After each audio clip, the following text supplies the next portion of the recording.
Hi,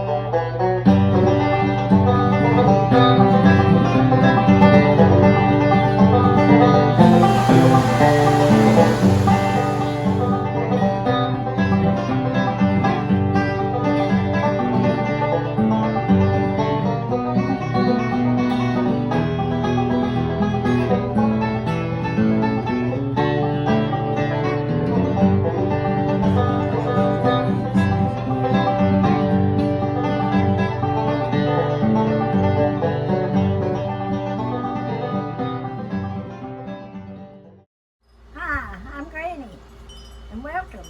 This is Dixie, this is Cindy.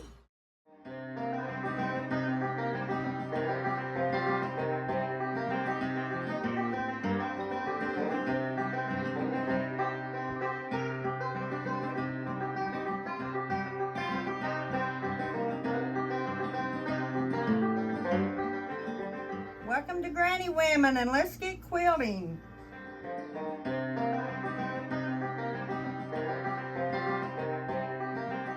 Hi, welcome to our show. Now, I'm going to give you a little start to this video. This is a blooper video, very spontaneous. Some of the shapes that you hear in this video are incorrect. We have been to shape school, so we know what we're doing now. But it was too good of a video not to share. This is us in the raw. So sit back and enjoy. And we know we said the wrong shape, so no bad comments. Thank you. Meemaw Dixie here, and I am teaching Cindy how to make an octagon quilt. But first I got to teach her how to make the octagons, and then she can learn the quilt part. So that's what we're working on. So you take your material and you want to fold it wrong side out. Fold it right down the middle. Like that. Looks like a little pie.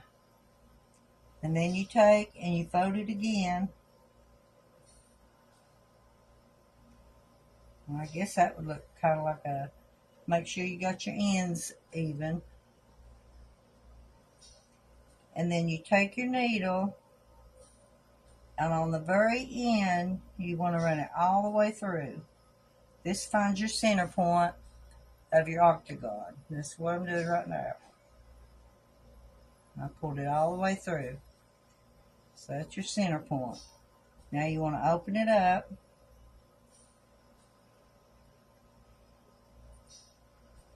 And what we're doing, we're working wrong side out. So then you want to go to, you can start anywhere on the circle you want to. Once you start, you got to go all the way around it. So I'm going to go, run my thread through an end. And I'm going to pull that end down to the center where I started, where my octagon started. You got yours? Yeah. See, I got it pulled down there. And then you're going to pull up and make sure you got a sharp end. So you just take your needle and you go to your sharp edge.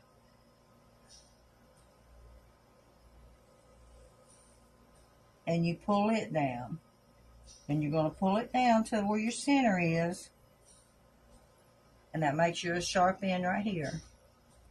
And then you just continue on around it.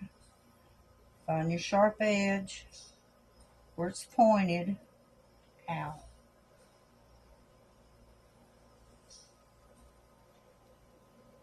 Everything's pulling to the middle.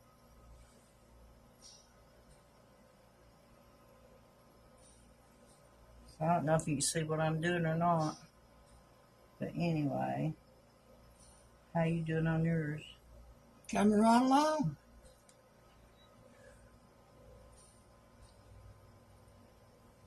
There's where my thread. So I'm just going to pull it down to meet. I'm at my last 10.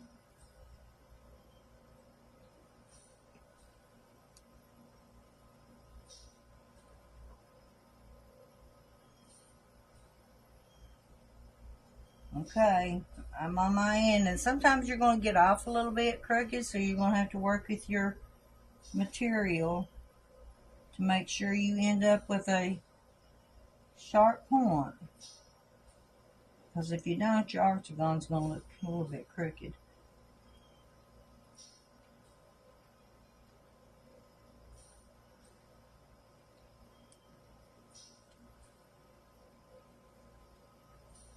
And then you just pull it down to the center. Once you got all of them tied in, you're just going to take the outer part of your material. I don't want to go all the way through it. And make you a knot and tie it off. And to make a quilt, you're probably going to do like 10,000 of these. No, I got thread right there. I should have not. Yeah. But You're not going to see it when you're laying in bed. no, but that's what I was telling you about. When you want to start out, you just barely want to grab the material, because the more you get, you'll have that right there. See, mine doesn't. Well, how did you do that without yours not doing that? Because when Won't you yours fall apart? no, because when you bend it over. Okay, let me get the camera. Started doing octagons. So you take your material and you turn it upside down, wrong side out, and you fold it in half, and then you fold it again. And that leaves you a sharp point at the top. Now when you go in your top, you just want to barely nick the very top of your material. If you don't, you're going to get a big show off in the back of it. So you just want to barely nick the top, and that's the center of your circle. And you start on the end. You pick whatever end you want. I'm left-handed, so I usually go this way. And you pull it down to the center. Hold it out straight. And you go, can't find my needle. And you pick up your other end. Run your material through. I'll take my finger and guide it to the center, because you want a sharp edge. You fold it over again. Go to your sharp edge. Pick up your material. That went behind it, didn't it?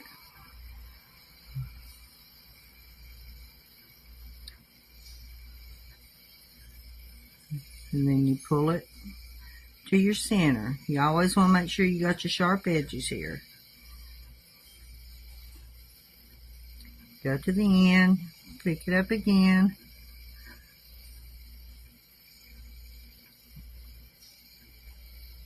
Pull it to you. You're always working back to your center.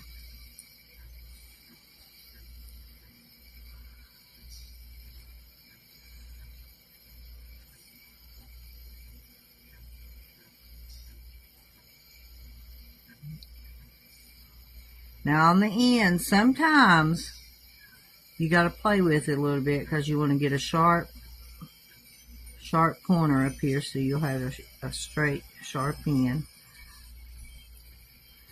You pick up, man, this needle ain't getting it. You pick up your end right here.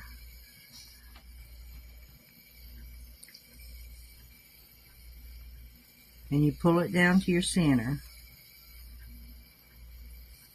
Once you got your center, you just want to go through the upper end. You don't want to get both sides in your material. You just want the inside, and you tie it off. And I tie mine twice, because I want to make sure it's got a good knot in it.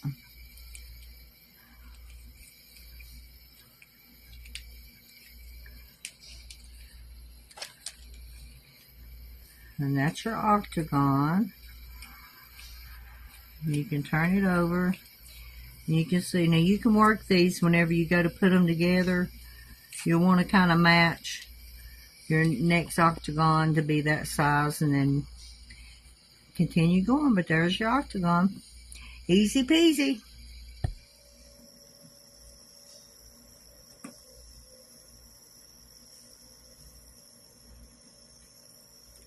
Get me some circles. Yep.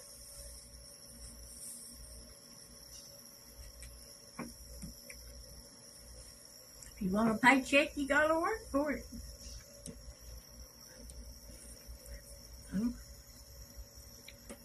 Let's see how much I would draw this week. What are you doing? I'm making you some rings, cut out these, so you can put them together. I can cut them out, you can put them together. That way it won't maybe take us so long.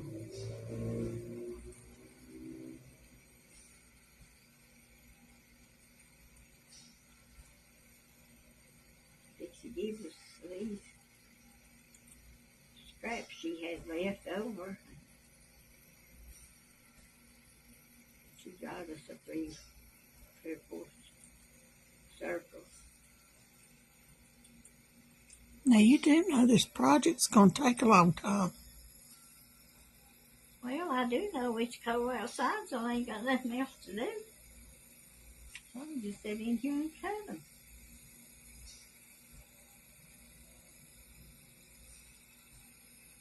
After you get these hexagons made, you will put the flat face together, and you will sew right across it.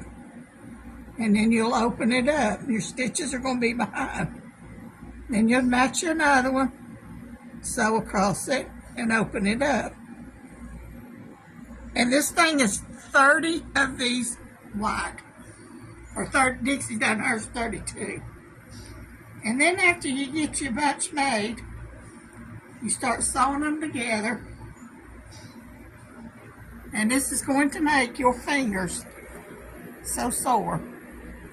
But you got to finagle this around.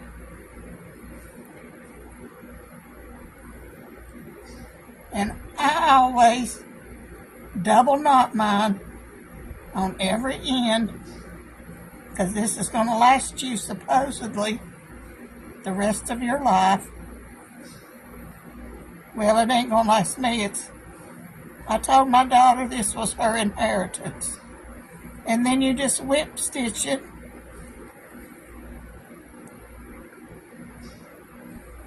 All the way down to this last one. And you have to maneuver every little one that you put on here. So that's why it's better to make you a line. Go ahead and do your whole 30. If you're not comfortable with 30, do 10 and 10. And then as you get to it, add on to it. But I thought I'd be smart and do mine in little sections. Nope. That's what, see, I double knot mine before I turn it. Now I'm going to have to maneuver it and match these two together and start again. Now I'm going to knot it.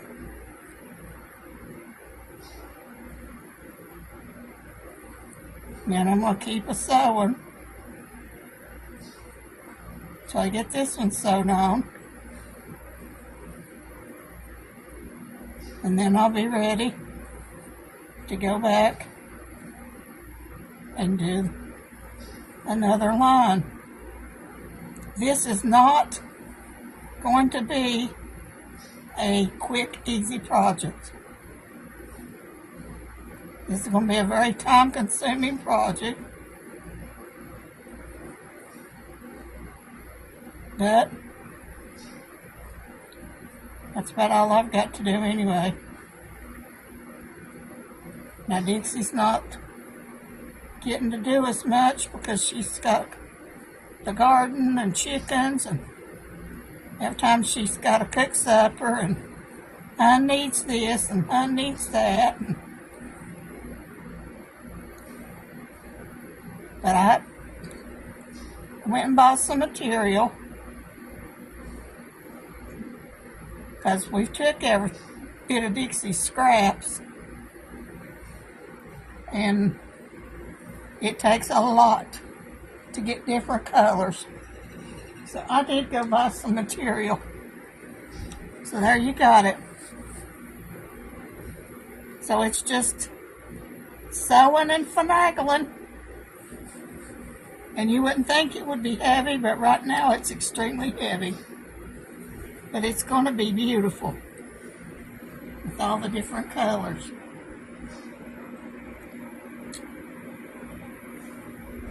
Now what do I hear? So how long do you think it's going to take you to get that quilt done? 25 years. No less. It ain't that bad, is it? No, not after you get the Are you hang of planning it. on taking it to heaven with you then? Yeah, I'll sit up there and work on it.